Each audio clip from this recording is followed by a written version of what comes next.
Muy buenas noches, bienvenidos a nuestro programa Acción Positiva. Hemos pasado un periodo de tiempo de reflexión, tiempo de análisis y ahora estamos preparados para seguir el camino hacia una Guatemala mejor. El tema que vamos a tocar hoy es importante y es un momento muy adecuado para hablarlo sobre él. Tenemos que hacer algunos lineamientos. Por ejemplo, está aquel dicho que dice que para vivir en paz tenemos que prepararnos para la guerra. Suena un poquito tal vez demasiado amplio, pero el tema que yo quiero tocar está relacionado con un problema que desgraciadamente azota a la mayor parte de la familia guatemalteca.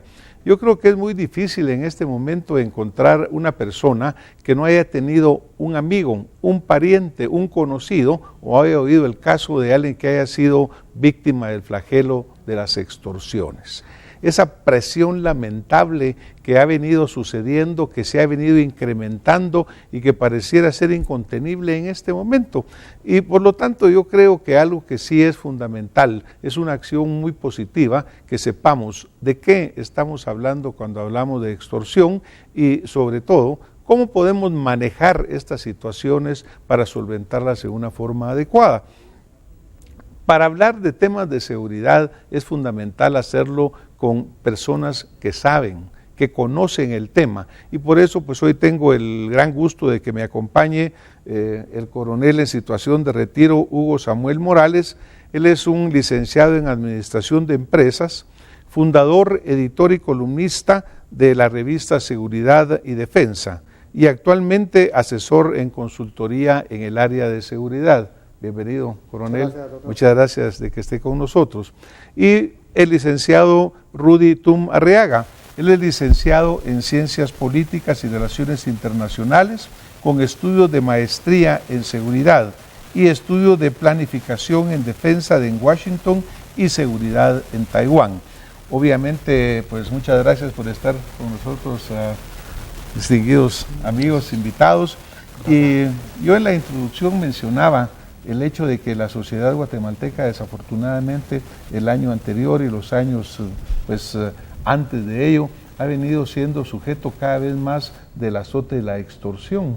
Yo diría que la gente que nos está viendo, nos está escuchando, es difícil que no conozcamos un caso de extorsiones, ¿verdad? Ahora yo quisiera, para empezar a hablar directamente, coronel, cuando hablamos de extorsión, ¿cómo se define una extorsión?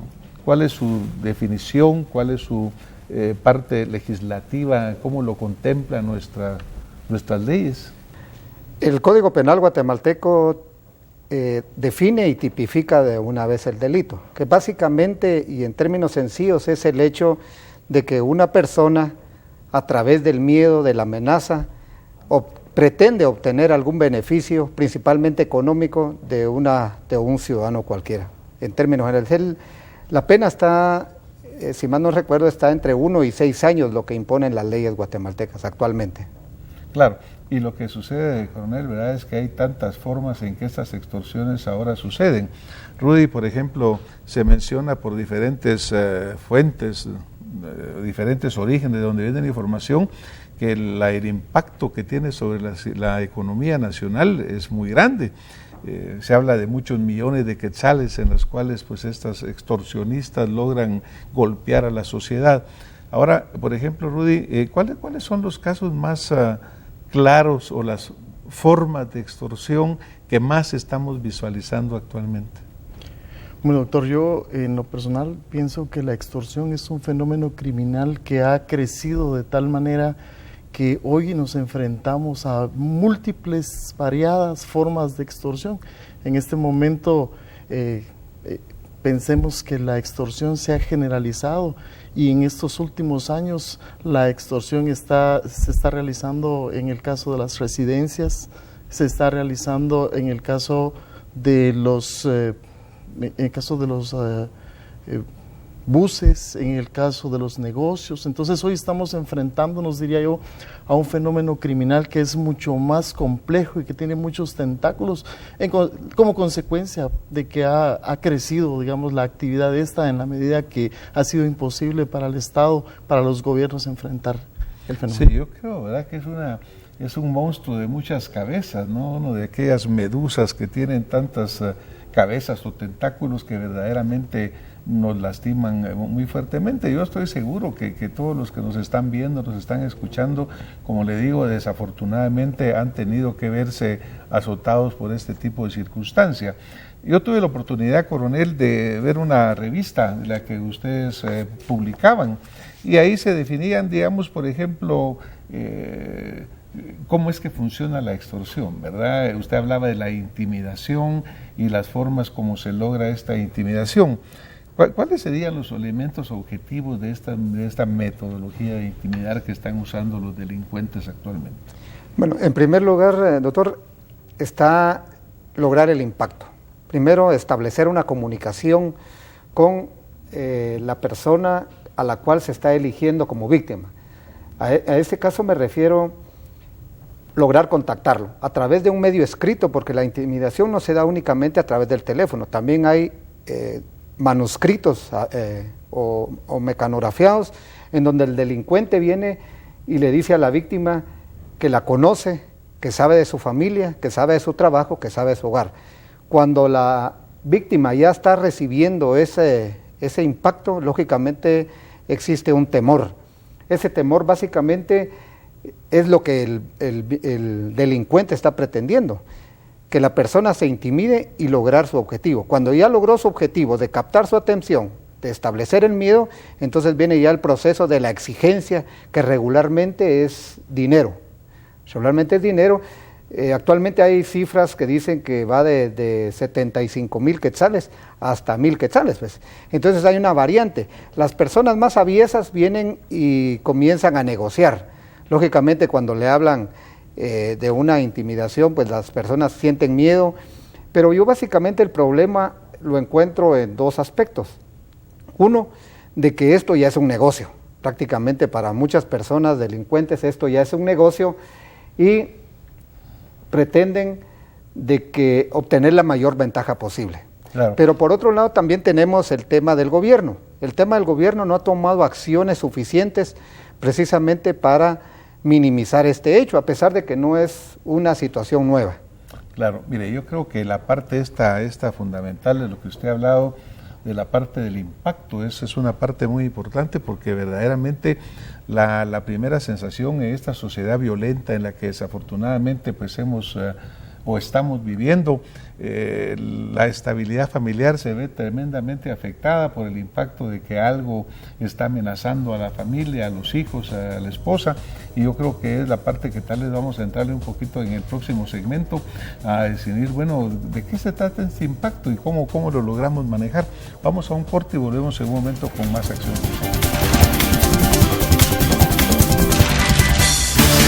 Salami, salchicha, la lica, la pizza, tienda en la esquina, familia, el churrasco, super pa' todos, chorizo, la risa, la noche, los pinchos, fogata en la playa. Bremen está en todo. Si es con Bremen, sí. Bueno, estamos de vuelta con Acción Positiva en este segundo segmento, y en el segmento anterior hablábamos con el coronel Morales sobre el hecho del impacto que este tipo de acciones le produce a la persona. Y como muy bien señalaba el licenciado Rudy Tum, este impacto es a la persona y la persona dentro de su entorno, es decir, dentro de su contorno social, porque es integral lo que está sucediendo, ¿verdad? Cuando una familia de repente empieza a recibir amenazas, lo que se afecta es todo el entorno familiar y afecta en muy diferentes aspectos. Ahora, por ejemplo, coronel, digamos, una de las formas más comunes y que hemos oído tan frecuentemente es la llamada telefónica, esa llamada telefónica en la cual pues empieza a desencadenar toda esta serie de eventos. Se dice que muchas de estas llamadas telefónicas, se habla hasta de un 80 o 90%, se generan de los centros carcelarios y de que pues personas que dentro de la cárcel están manejando estas llamadas. ¿Es así? ¿Cree usted que ese es el origen de muchas de estas llamadas? Sí, doctor, muchas llamadas se tiene conocimiento porque cuando uno acude a las instancias policíacas, el DINC en este caso, uno lleva un número, la persona lleva y dice, mire, me están extorsionando de este número. Ellos, la policía, tiene un listado de esos números. Dice, sí, de este número precisamente viene esa llamada y está saliendo de la zona 18 o de Pavoncito o de Pavón. Sin embargo, no es solo que el preso esté llamando, sino que también existe complicidad, como bien decía Rudy, existe una complicidad entre personas que están dentro de las cárceles, pero también existe una organización afuera, que son los que se encargan de ir a cobrar las extorsiones. Este es el modo en que están operando. Lo extraño de esto es pues de que este no es un delito que es nuevo, tiene muchos años de estar en boga en nuestro medio. Y hay unas estadísticas que dicen que 3 de cada 10 guatemaltecos han sido víctimas de una extorsión. Entonces, cuando usted tiene esos conocimientos, uno se pregunta, ¿qué ha hecho el gobierno o el Estado para minimizar esta situación? Hemos sabido los ciudadanos que el gobierno ha adquirido equipos para interferencia telefónica. Sin embargo, estos no han sido efectivos. Pues. ¿Qué ha estado pasando? Han sido malas las licitaciones. O sea, es ahí donde le digo pues que también, si bien es cierto, el delincuente, la persona en busca de riqueza o en busca de un ingreso económico mal habido, también qué ha hecho el gobierno cuando sabe toda la metodología. Por aparte, pues no hay dónde abocarse a consultar a esto. Muchas personas somos muy renuentes o son renuentes a buscar una estación de policía porque por las situaciones que se han dado uno cree que algunos policías están involucrados en estos hechos. Sí, yo creo que uno de los grandes factores es obviamente la desconfianza en la institucionalidad de quienes deben de estar encargados de hacerlo. Pero por ejemplo, Rudy, digamos, el hecho es de que hoy probablemente muchos guatemaltecos han recibido, porque se dice que hay 75 a 100 denuncias diarias, ¿verdad? Imagínense las que no se denuncian. Pero, por ejemplo, si hoy un guatemalteco recibe una llamada de este tipo, ¿qué es lo que debería de hacer esta persona? ¿Cuál sería la recomendación específica de cómo proceder?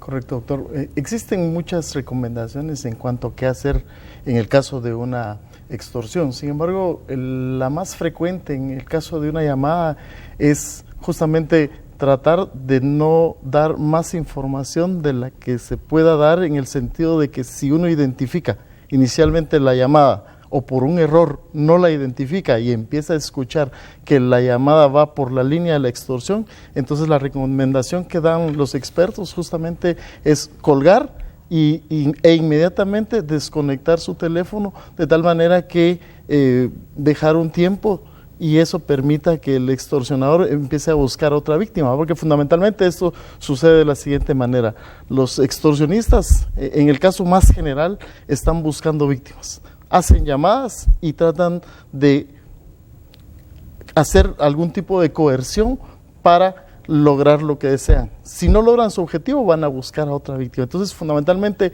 el primer paso es tratar, digamos, no caer, pero si en determinado momento la persona recibe una llamada y en ese momento identifica que está siendo sujeto de una extorsión, inmediatamente lo que debe hacer, como indiqué al principio, es cortar la llamada y desconectar su teléfono por un buen tiempo, mientras esperando pues que estos extorsionadores busquen otras víctimas. Sin embargo, eso no significa que vaya a suceder así siempre, ¿verdad? Existen extorsiones en las que los que las están dirigiendo conocen perfectamente a su víctima y van a buscar otras formas de... porque se describe que una parte de estas llamadas es al azar. Y dice, mire, alguien agarra la guía telefónica y empieza a marcar números y sucede lo que Rudy menciona. Pero, por ejemplo, hay otras que obviamente pues seguirán adelante, hay gente que está más informada. Aún entiendo que las páginas blancas van a dejar de publicarse, en el sentido de que no va a haber el número de la persona, entonces ya no va a haber esa facilidad de hacer la llamada. Pero pensemos de que persiste y que se repite y continúa estas llamadas, Rudy. ¿Cuál sería el siguiente paso para, ok, ya corté, pero me vuelven a llamar de nuevo, me volvieron a encontrar por otro camino? ¿Hacia dónde puede el ciudadano guatemalteco dirigirse a pedir apoyo? ¿O cuál sería el siguiente paso, Rudy? Sí, bueno, en general, pues yo he tenido la oportunidad de estar con agentes de policía, especialmente con los mandos de la policía. He notado en muchos casos el compromiso que ellos tienen de buscar respuestas a los problemas de la ciudadanía. Y yo diría que es necesario o es importante generar ese tipo de confianza hacia las autoridades, ¿verdad? Comprendo que existe la desconfianza, pero fundamentalmente debemos reconocer que hay momentos en los que nosotros tenemos ya una amenaza, y esa amenaza o un riesgo que es grande, y que en ese momento, pues si no acudimos a la gente que conoce, que puede darnos algún tipo de ayuda, entonces se está incrementando nuestro riesgo. Claro, o sea, ¿usted recomendaría, por ejemplo, ir a la Policía Nacional, al Ministerio Público, o cuál sería el canal, digamos, porque la mayor parte de personas pues no tienen la posibilidad de una asesoría privada, por ejemplo, sino que ahí sí que el único consuelo al final resulta dirigirse a la institución policíaca. Pero ¿cuál sería, dentro de la institución policíaca, a dónde poder dirigirse? Mire, antes de dar respuesta a esa pregunta, doctor, quiero hacer una diferencia. Hay, como bien decía, hay llamadas que son muy generales, en donde dicen, mire, conozco a su esposo, conozco a su hijo, conozco a su vehículo en el cual se moviliza, y otras donde son más contundentes y les dicen, mire, su esposo se llama de tal forma, usted tiene un vehículo rojo. O sea, estas dos situaciones son distintas, porque en la primera, pues con solo descolgar el teléfono, apagarlo o sencillamente no contestar una llamada de un número que uno no conoce, pues podría suspenderse ese tipo de amenaza. Sin embargo, no solo la guía telefónica sirve de eso. Cuando uno da una tarjeta de presentación en un negocio, los negocios pues tienen sus números telefónicos en sus calendarios, en muchas formas de anunciarse. Entonces ahí también el delincuente, porque no solo la persona individual la que es objeto de extorsión, también los comercios, políticos, de todo tipo. Entonces, pero lo recomendable realmente es ir a la policía.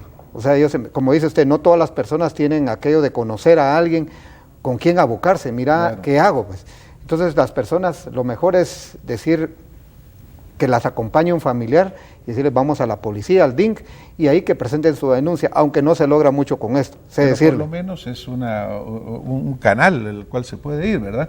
Porque uno de los componentes de la extorsión y sus secuelas es el hecho de que se crea una tremenda desconfianza, ¿no? Y yo he platicado con mucha gente que pone duda desde la muchacha de la casa, el chofer del bus, entonces empieza a crearse una zozobra muy grande de saber, bueno, a quién voy, con alguna seguridad, pero yo creo que toda la policía sería un camino a donde poder empezar a abocarse y poder empezar a tener algún tipo de apoyo.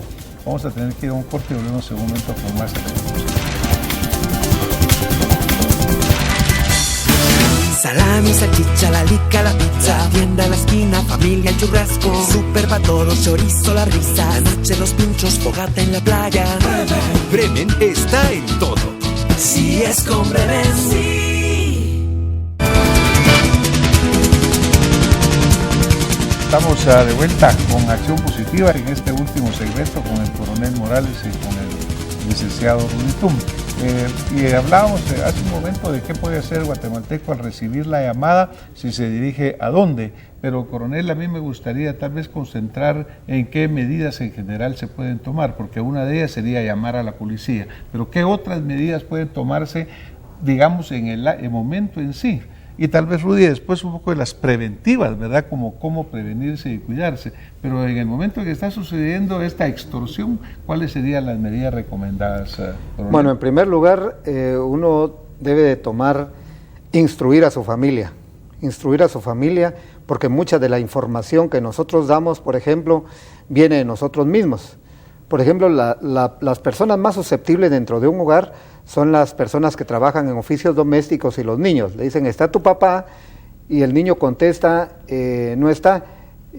¿Cómo se llama? Y el niño comienza a dar toda una serie de información. Igual pasa con las personas de los servicios domésticos. Se tiende a dar mucha información, pero ya recibida la llamada, como bien decía Rudy, es colgar y no aceptar ninguna llamada a partir de esa amenaza que uno no conozca. O sea, solo aceptar llamadas de personas que realmente uno tiene bien identificadas en sus aparatos. Por otro lado, cuando hay aparatos en la casa, hay servicios que ahora se llaman identificador de llamadas, pues también igual, no aceptar números de llamadas que no vengan de gente conocida. Sean de números conocidos. Así es. Posteriormente, pues no comentarlo con nadie. Es muy común que las personas vienen y comentan con todo el mundo, con toda la familia, si es el chofer, el bus, el que lleva la leche, el que lleva el periódico, pues todo el mundo se comienza a enterar, y una buena medida es mantener la información en un núcleo muy cercano y tratar de buscar asesoría. Como le decía, hay informaciones, o hay situaciones, más bien dicho, en las que le dicen, mira, tu papá se llama Hugo, vivís en la zona 18, tu carro es un azul. En ese momento es una amenaza, una extorsión distinta, pues, porque ya hay muchos detalles que salieron a luz, o sea, son aquellos delincuentes que se han percatado y han investigado un poco más a fondo sobre esta situación. Entonces, en este caso, la mejor recomendación es abstenerse de hacer movimientos innecesarios, cambiar rutinas, cambiar horarios, incluso cambiarse los vehículos dentro de la familia, si es que existen varios, de tal manera de que no haya un seguimiento. Pero sí, mi recomendación muy personal, a pesar de que un segmento grande de la población no le tiene confianza a la policía, tenemos que comenzar a darle confianza a esa policía que necesita ser fortalecida. Tenemos que acercarnos, poner una denuncia y después ir al Ministerio Público a ratificar la denuncia. El problema es que cuando se hacen algunas capturas, existe, como bien saben, cualquier delito, de 100 delincuentes capturados, solo 2 son sentenciados. Claro. Entonces eso desmotiva a la gente porque ya la conocieron, saben dónde viven, saben qué teléfono. Y entonces, vuelven a amenazarlo. Y por eso muchas personas optan por realmente no ir a la policía, pero la mejor recomendación es abocarse a ellos. Muchas gracias, coronel. Rudy, por ejemplo, el coronel ha mencionado mucho de cómo instruir, por ejemplo, a nuestro personal, aún a los hijos, de cómo contestar. O sea, mucho va sobre la prevención, viviendo en el ambiente en que vivimos, sabiendo que desafortunadamente 3 de cada 10 familias guatemaltecas es víctima de este azote. ¿Cuáles serían unas medidas preventivas, Rudy? ¿Cómo podría uno prepararse dentro de lo posible para enfrentar este tipo de problemas? Correcto. Básicamente hay que pensar que en una democracia lo que más se busca es el incremento de la libertad y alcanzar el máximo de felicidad posible. Lamentablemente situaciones como las que están ocurriendo al país hacen que pensemos que esa libertad está retrocediendo, y eso significa ser más activos en cuanto a qué es lo que hacemos para enfrentar los problemas. En este caso, la recomendación es que tenemos claro que hay una amenaza para todos los ciudadanos guatemaltecos. La amenaza está presente y entonces para comprender el nivel de riesgo que tenemos que ver cuáles son nuestras debilidades. Los ciudadanos debemos establecer en cada caso, dependiendo si es un negocio, si es una familia, si es en el caso de los buses, deben establecer cuáles son las áreas donde tienen sus vulnerabilidades. Es decir, en qué áreas, digamos, si hay mucha información que se está generando, sí, entonces tratar de ver por dónde se corta esa información, de tal manera que en la medida que se construye la capacidad, digamos, esa instrucción a la familia, ese punto de trabajar con las personas y ver que esa información no vaya más allá, nosotros estamos previniendo. En la medida que nosotros identificamos el nivel de riesgo que tenemos y construimos las capacidades, digamos, disminuimos la vulnerabilidad. Y entonces, diría yo, en ese punto estamos disminuyendo la posibilidad. Porque lo ideal no es reaccionar ante un caso, ¿verdad? Y en muchos casos está comprobado que la extorsión no viene del azar, como se ha hablado acá, sino también viene dentro de la misma empresa, dentro del personal que trabaja en el negocio, en las diferentes actividades. Que muchos de estos crímenes tienen lo que se llama un trabajo interno, ¿verdad? Aún, por ejemplo, Rudy, cuando usted comenta ahorita, hay muchas redes sociales como Facebook y tantas otras que exponen mucho de la privacidad de la persona. Yo creo que obviamente son medios que se han crecido enormemente, pues que obviamente tienen muchas aplicaciones, pero aún este tipo de medios hay que usarlos con mucha prudencia, por el sentido de que a veces salen fotos de las personas, fotos de sus amigos, fotos de su entorno. ¿No cree usted que aún estos medios electrónicos hay que manejarlos con mucho cuidado? Hay muchos ejemplos de esta situación. Hoy por internet pues recibe uno cualquier tipo de información, pero hay un caso muy específico que llamó mi atención hace unos días atrás, en donde viene un caso de una señorita que puso precisamente toda la información en la red, dónde vivía, cuántos hermanos tenía. Entonces, para un extorsionista es fácil llegar meterse a su página y comenzar a buscar una posible víctima, y entonces comenzar a seleccionar la víctima. Lamentablemente, pues hay casos extremos en los que ya no solo se requiere el dinero, sino que también se requiere, o van más allá de eso, una violación, una violencia, una agresión que a veces se les sale de las manos. Ha llegado el extremo tan grande de extorsión en Guatemala que muchas personas han cerrado negocios precisamente por esa situación. Por otro lado, hay personas que han pensado abandonar a su país o su casa precisamente por una extorsión. Entonces, pero lo que yo digo es, ¿qué hace el gobierno? ¿En qué ha avanzado? Entonces da tristeza cuando se entera usted de que en un medio escrito el año pasado precisamente, donde dice que la seguridad no es prioridad, y cuando también se hacen un montón de transferencias, dicen este dinero no lo necesito, pues entonces hay que crear procedimientos, hay que crear acciones más efectivas del gobierno para frenar este flagelo de la sociedad. Claro. Bueno, obviamente este problema, Rudy, como creo que usted lo mencionaba, ha venido creciendo, ¿no? Cada vez es peor, cada vez es más, cada vez los medios electrónicos, desafortunadamente, hay millones de celulares actualmente. Miren, desafortunadamente, fíjense que este programa se va tan rápido, lo que es el tiempo en televisión, que ya nos vamos nosotros acercando al final.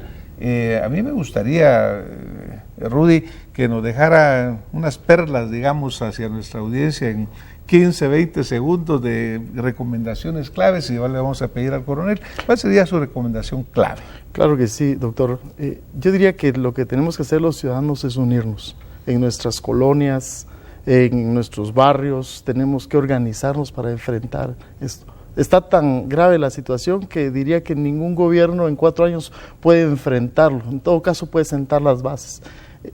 De esa cuenta tenemos que ser más proactivos, generando las acciones necesarias para prevenir fundamentalmente. Fortalecer nuestro entorno, red social. Así es. Coronel, ¿cuál sería su perla, digamos? Yo quisiera agregar de que las personas cuando se sientan amenazadas no entren en pánico, que tengan confianza de que algunos procedimientos son sencillos y no manejar con mucha ligereza el tema, o no siquiera con mucha ligereza, sino con mucha confianza y abocarse realmente a las autoridades. Tenemos que comenzar confiando y no entrar en pánico. Básicamente eso sería mi recomendación. Muchísimas gracias. Bueno, pues agradezco a nuestros distinguidos invitados el que hayan compartido con nosotros esta noche su experiencia. El objetivo realmente de este programa el día de hoy es trasladar un mensaje de que obviamente seguimos para adelante, seguimos en la lucha como somos los guatemaltecos, pero hay que prevenir, tenemos que tomar las medidas que van a evitar el daño a nuestro entorno, el daño a nuestras familias. Definitivamente es un tema que vamos a seguir platicando, porque cada vez que estemos mejor preparados para afrontarlo, mejor va a ser la situación y lo que salga para adelante. Muchísimas gracias, coronel, muchísimas gracias, Rudy, y a ustedes por estarnos viendo y escuchando, pues muy agradecidos, y nos vemos la próxima semana con más Acción Positiva.